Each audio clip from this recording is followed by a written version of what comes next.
Yes, it just the WNBA, if you want us to be here, you have to pay us more. It's business, it's how it works, and that's all that. Our commissioner talked about us being able to, make 700,000. That's not true at all. There's not one player who makes that. Did you know the highest paid WNBA player makes about $200,000 a year? Sounds good, right? Well, some players are making millions overseas. That's why stars like Gabby Williams are packing their bags for Europe. But not everyone's leaving. During her exit interview, Storm player Gabby Williams warned the WNBA, if you want to keep international players, you need to do better. Rookie sensation Caitlin Clark is staying put. What's going on here? Before we move on, I'd like to ask you a small favor. If you appreciate this content, please take a second to like this video and subscribe to the channel. Over 98% of you watch the videos without subscribing. It costs you nothing, but it makes a huge difference to us.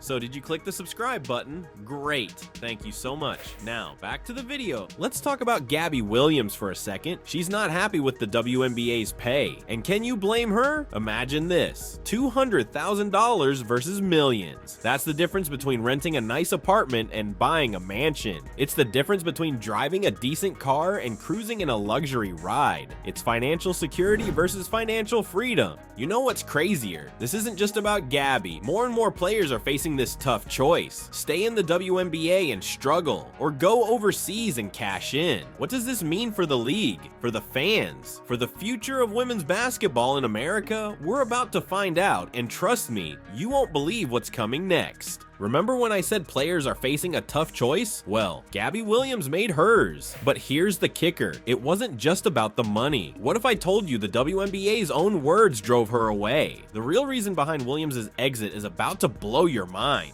Gabby Williams, a rising star in the WNBA, just dropped a bombshell on the league. She's packing her bags and heading to Istanbul to play for Fenerbahce SK. But why? It's not just about the cash, it's about feeling valued as an athlete. Let's break it down. Williams is fed up with the WNBA's pay structure. Since that interview, less than a week later, Gabby is already in Istanbul, where she will be playing for the offseason, and she's not buying what they're selling, especially when it comes to those big numbers they're throwing around. Get this, WNBA Commissioner Kathy Engelbert claimed players could earn up to $700,000. Sounds great, right? Well, Williams fired back, saying that's actually not true at all. There's not one player who makes that. Our commissioner talked about us being able to, make 700,000. That's not true at all. There's not one player who makes that. That she could make $700,000 playing in the WNBA through marketing this and that. I don't know what Kathy was talking about. But it gets worse.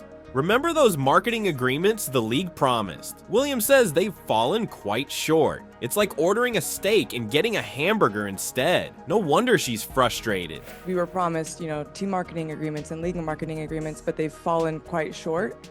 So it's still not enough for us international players. So what's the deal with Europe? For Williams, it's about more than just a fatter paycheck. She wants to feel like her skills are worth something. In her own words, if you want us to be here, you have to pay us more. It's business. Boom. She's laying it out straight that...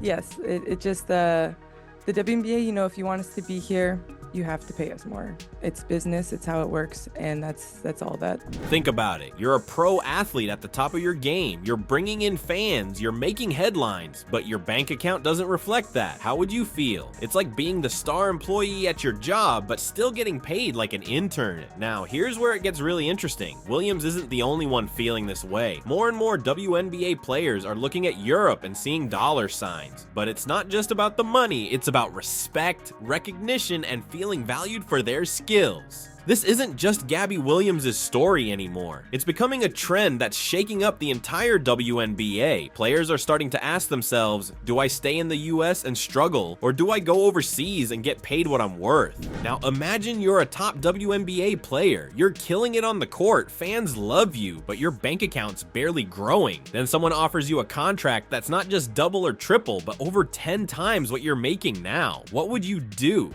This isn't a hypothetical scenario, it's the reality WNBA players are facing right now. Let's break down the numbers, and trust me, they're gonna shock you. The highest paid WNBA player makes about $200,000 a year. Sounds decent, right? Well, hold on to your seats. Diana Taurasi, one of the greatest to ever play the game, once signed a contract in Russia for $1.5 million. That's not a typo. We're talking about a paycheck that's more than 7 times what the top WNBA stars make. But why is there such a massive gap?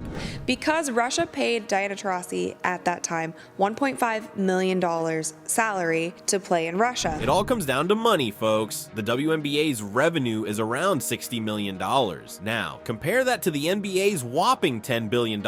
It's like comparing a lemonade stand to a Fortune 500 company. This huge difference in revenue means WNBA players are getting the short end of the stick when it comes to salaries. Let's talk about Caitlin Clark for a second. She's the rookie everyone's excited about, right? Well, her WNBA salary is just $70,000. Her entire 4-year contract, just over $300,000. Now imagine being Caitlin. You're a superstar, the face of women's basketball, and you're making less than some entry-level jobs out of college. It's no wonder players are looking at Europe and seeing dollar signs. But here's where it gets complicated. The WNBA's hands are tied by something called the collective bargaining agreement. It's like a rule book that decides how much the league can pay its players. And right now, that rule book is making it really hard for the WNBA to compete with those juicy European contracts. This isn't just about a few players chasing bigger paychecks. We're talking about a potential brain drain from the WNBA. Imagine if all the best players decided to play in Europe instead. What would that do to the quality of play in the WNBA? How would it affect the growth of the league? These players are stuck between a rock and a hard place. On one side, you've got their dreams of playing in the WNBA, representing their country and inspiring the next generation. On the other side, you've got the reality of needing to secure their financial futures. It's not just about buying fancy cars or big houses. It's about setting themselves up for life after basketball. She's probably going to make more money overseas in EuroLeague than she did during this WNBA season. W thinks that they don't have to pay us more